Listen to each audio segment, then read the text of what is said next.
오늘 둘째 날 우리에게 주시는 하나님의 말씀은 요한복음 16장 33절 말씀이 되겠습니다.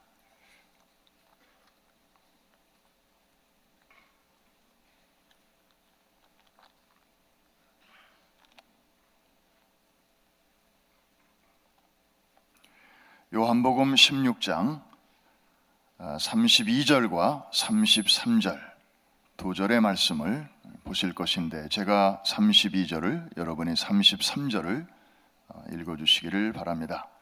보라, 너희가 다 각각 제 곳으로 흩어지고 나를 혼자 둘 때가 오나니 벌써 왔도다.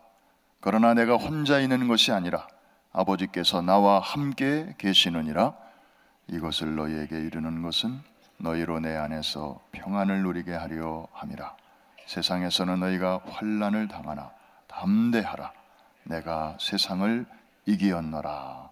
아멘. 옆에 계신 분에게 한번 인사하겠습니다. 오늘도 승리하셨습니다.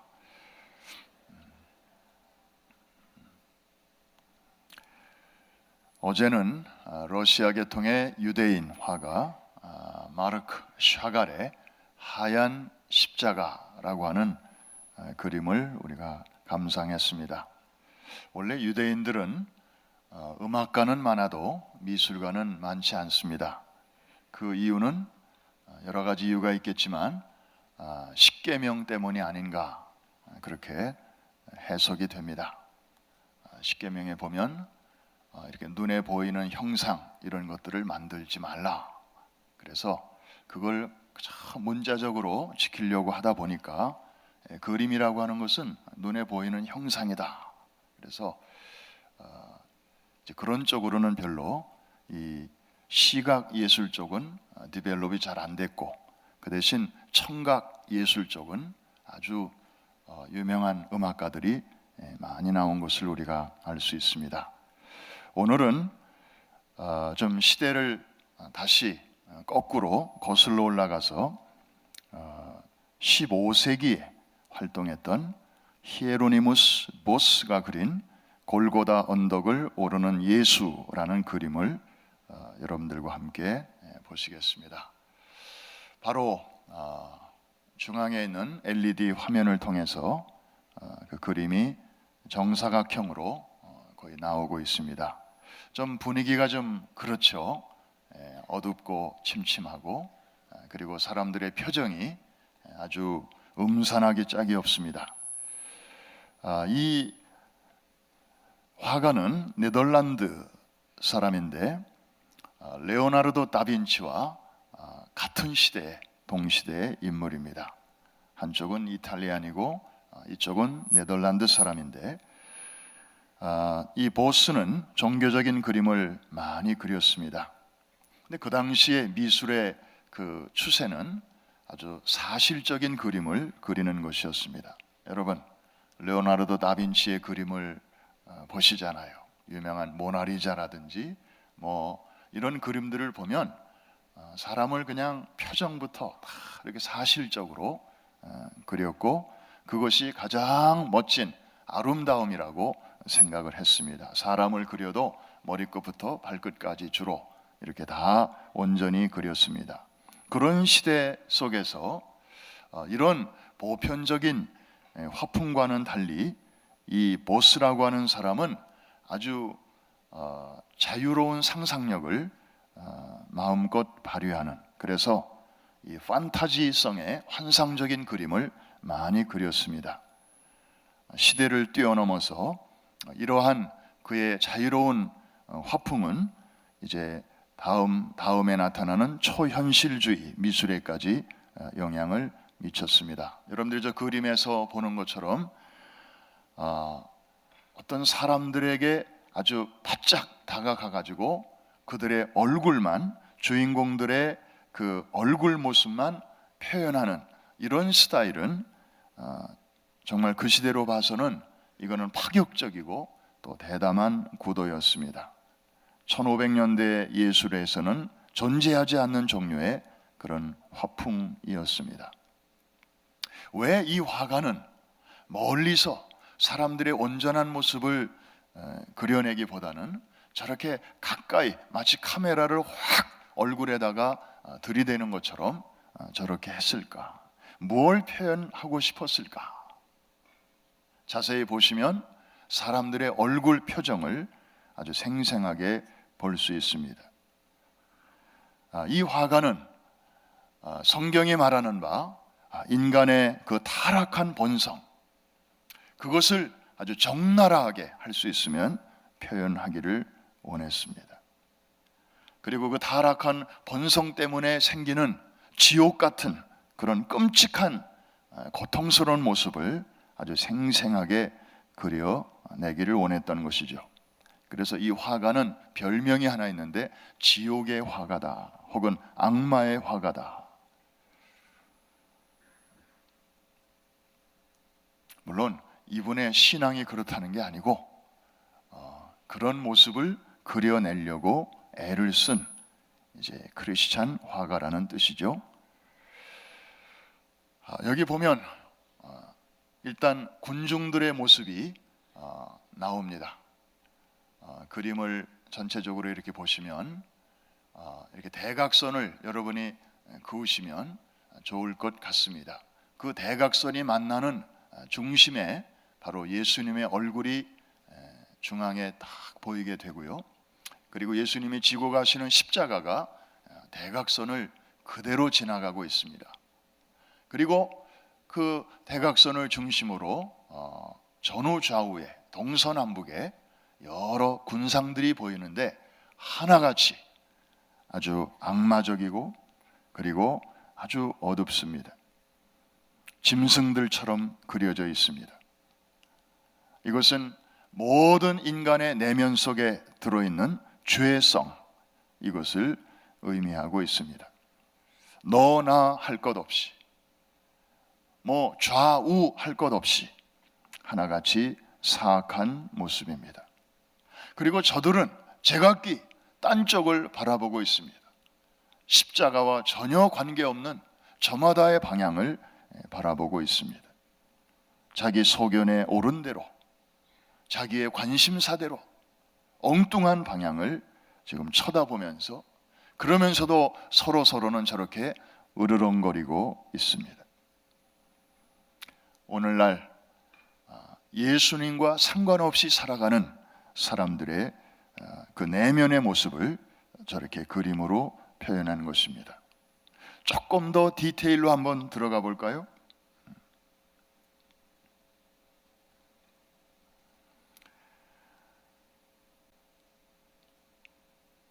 그 대각선 왼쪽 끝에서 오른쪽으로 이어지는 예수님이 지고 가시는 그 대각선의 왼쪽 상단 밑에 보면 그 십자가의 그늘 속에 한 사람의 얼굴 모습이 살짝 보입니다.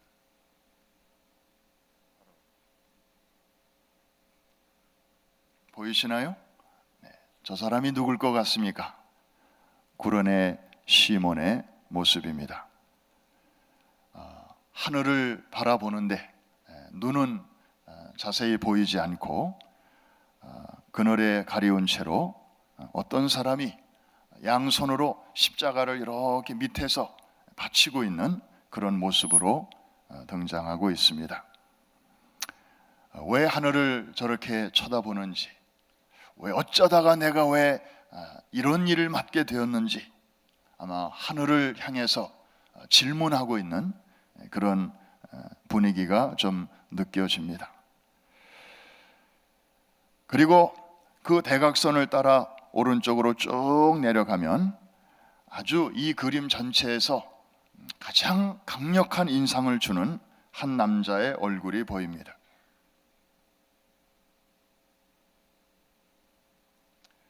자세히 보시면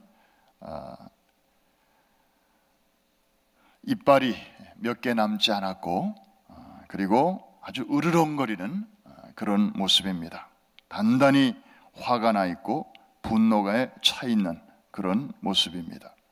아주 마지막 남은 그 악을, 받쳐오르는 악을 세상을 향해서, 사람을 향해서 이것을 뿜어내고 있는데, 이 사람은 예수님이 십자가에 달릴 때 한쪽 편 강도의 모습입니다.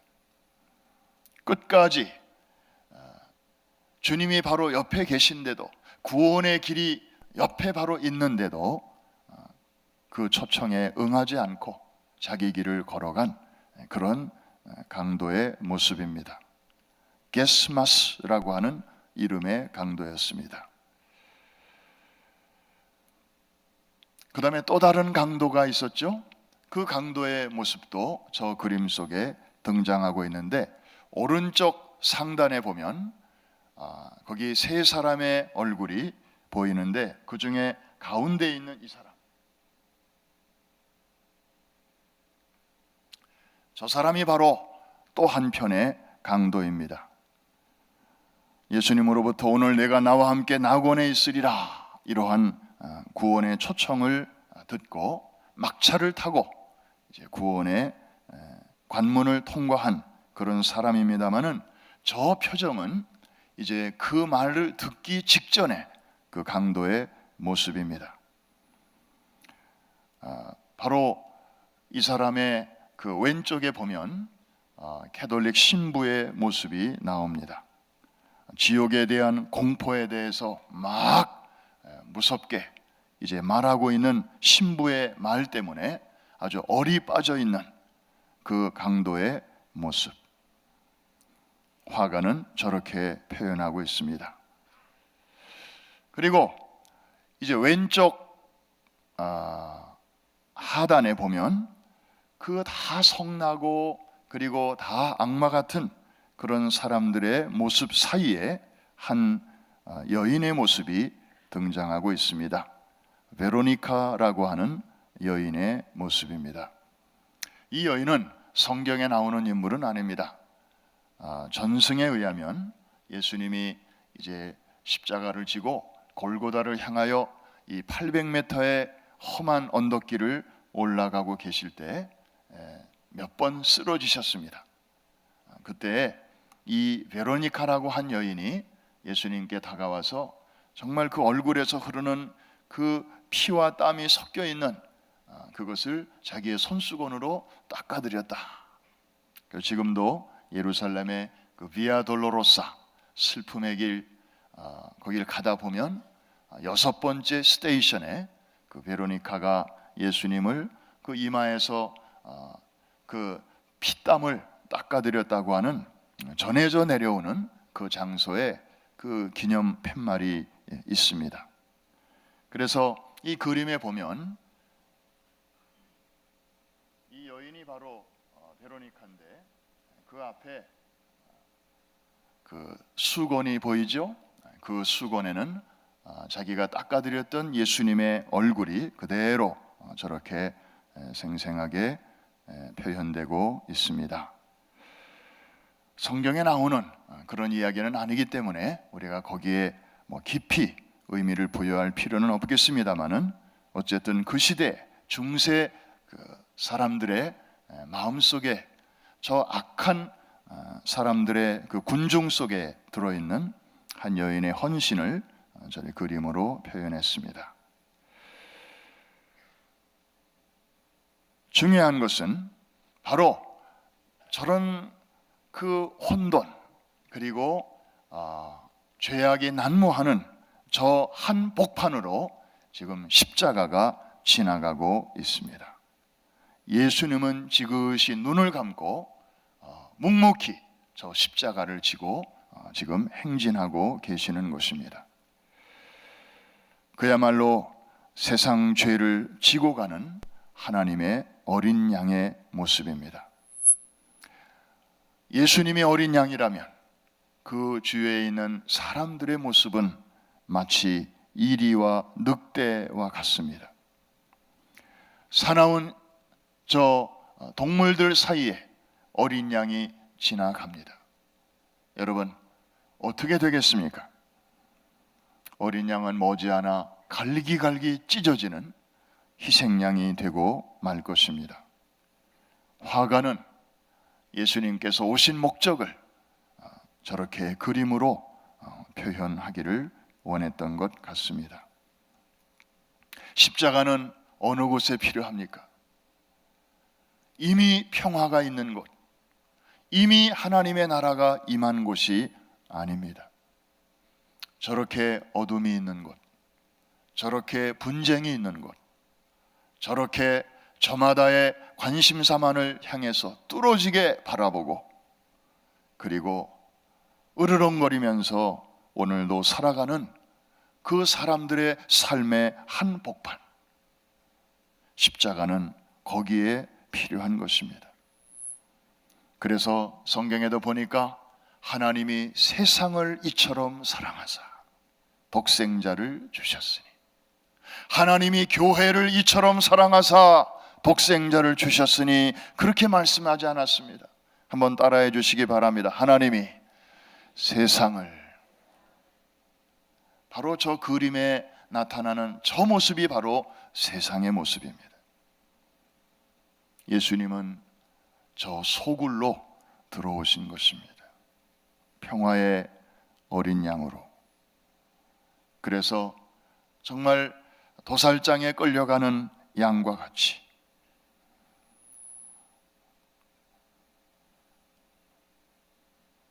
하나님의 어린 양으로 찾아오신 것입니다. 예수님은 우리에게 또 말씀하십니다. 내가 너희를 세상에 보내는데 마치 양을 이리 가운데로 보내는 것과 같다. 이제 우리의 모습을 생각해 봅니다. 우리가 가야 할 곳 어디일까요? 우리가 마음을 두어야 할 곳 어디일까요? 이미 평화가 있는 곳, 이미 예수님 모시고 사는 곳, 거기일까요? 아니에요. 우리도 주님의 뒤를 따라 우리가 가야 할 곳도 바로 저런 곳입니다. 내 몫에 십자가를 지고 우리가 찾아가야 할 곳이 바로 저기라고 하는 것입니다. 세상의 모습은 앞으로도 크게 달라지지 않을 것입니다. 오히려 더 어두워지고 더 악하여지고, 그리고 사람들의 마음은 더 강팍하여질 것입니다. 우리의 자녀 손들이 어른이 될 쯤 되면 지금 이 세상의 모습은 지금과는 또 다른, 전혀 다른 판이 될 것입니다. 여전히 십자가는 세상에 필요합니다. 내가 너희를 세상에 보내는 것이 마치 양을 이리 가운데 보냄과 같도다. 당연히 환난이 있을 것입니다. 당연히 마찰이 있을 것입니다. 때로는 당연히 마치 이리와 늑대들이 순진한 양들에게 달려들듯이 성도들에게는 고난이 있을 것입니다. 세상과 타협하지 않고 올곧게 믿음의 길을 걸어가려는 성도들에게는 거룩한 고난, 곧 환난이 있게 될 것입니다. 예수님은 그런 우리에게 말씀하십니다. 오늘 본문이죠. 내가 이것을 너에게 이르는 것은 너희로 내 안에서 평안을 누리게 하려 함이라. 예수님과 우리 사이에는 평안이 반드시 있지만, 그런 우리가 저 세상 한복판으로 들어가게 되면 반드시 우리에게 다가오는 것이 있는데, 그것은 바로 고난이요 환난이다. 그런데 그 다음 말씀이 중요합니다. 한번 따라해 주시기 바랍니다. 담대하라, 담대하라. 내가 세상을 어떻게 하였노라? 이기었노라. 주님은 저 현장에서 지신 것처럼 보였습니다. 세상이 주님을 이긴 것처럼 보았습니다. 빌라도가 주님보다 위에 있는 것처럼 보였습니다. 마귀가 승리한 것처럼 보였습니다. 왜? 주님도 죽으셨기 때문에. 그러나 사단의 승리는 3일 천하로 끝나고 말았습니다. 주님은 부활하셨습니다. 죽음의 권세를 깨뜨리셨습니다. 뱀의 머리를 상하게 하셨습니다. 능력으로 부활하셨습니다. 이제 주님과 우리는 영원한 생명으로 지금 이어져 있습니다. 우리는 여전히 연약하지만 우리 안에 계시는 주님이 강하십니다. 승리하신 주님을 우리는 모시고 살아가는 것입니다. 이제는 우리의 십자가를 지고 우리도 가야 할 곳이 있습니다. 성 프란시스의 평화의 기도라는 기도문이 있습니다. 우리 옛날에 이거 합창으로도 부르고 학교 다닐 때 중창으로도 많이 불렀는데, 그 가사 오늘 이 아침에 우리의 사명을 생각하면서 한번 들어보시기를 바랍니다. 성 아시시의 성 프란시스가 썼다고 하는 이 평화의 기도. 주여, 나를 평화의 도구로 써 주소서. 미움이 있는 곳에 사랑을, 상처가 있는 곳에 용서를, 분열이 있는 곳에 일치를, 의혹이 있는 곳에 믿음을 심게 하소서. 오류가 있는 곳에는 진리를, 절망이 있는 곳에는 희망을, 어둠이 있는 곳에는 광명을, 슬픔이 있는 곳에는 기쁨을 심게 하소서. 위로받기보다는 위로하며, 이해받기보다는 이해하며, 사랑받기보다는 사랑하며,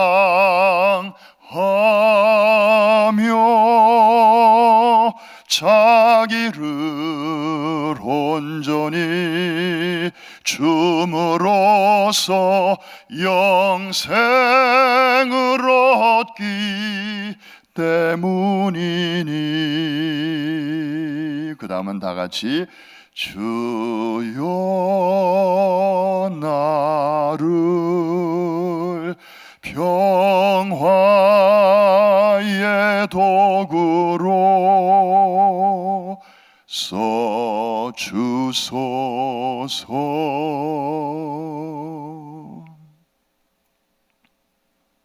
여러분이 가야 할 곳이 있습니다. 해야 할 일이 있습니다. 바로 저 현장입니다. 가족일 수도 있습니다. 직장일 수 있습니다.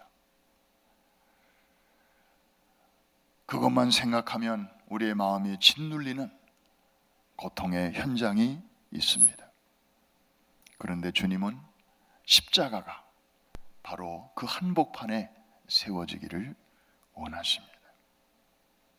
여러분이 그 갈라진 갭에 그것을 이어주는 통로가 되기를 원하십니다. 이것이 이 순환주간, 고난주간을 보내는 소극적인 태도가 아니라 아주 적극적인 그런 실천이 될 것입니다. 예수 그리스도의 십자가를 통하여 우리에게 화평을 주신 하나님 앞에 그 선물을 받은 자로서, 가베 선물을 받은 자로서 이제는 우리가 그것을 보답하는 아우프가베, 응당한 삶의 응답이 될 것입니다.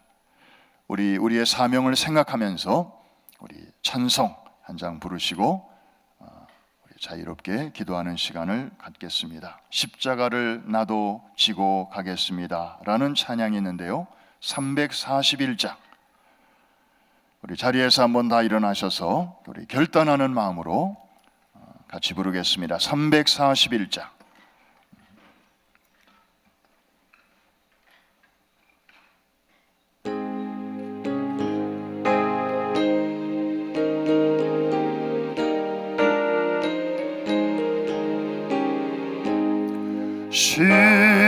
십자가를 내가 지고 주를 따라갑니다. 이제부터 예수로만 나의 보배 삼겠네. 세상에서 부귀 영화 모두 잃어버려도 주의 평안 내가 받고 영생 복을 받겠네. 주도 욕을 당했으니 나도 곤욕 당하리. 세상 사람 간사하나 예수 진실합니다. 예수 나를 사랑하사 빛난 얼굴 보이면 원수를 염려할 것 없겠네. 내가 핍박당할 때에 주의 품에 안기고 세상 고초당할수록 많은 위로 받겠네. 주가 주신 기쁨 외에 기뻐할 건 무엇냐. 주가 나를 사랑하니 기뻐할 것뿐일세.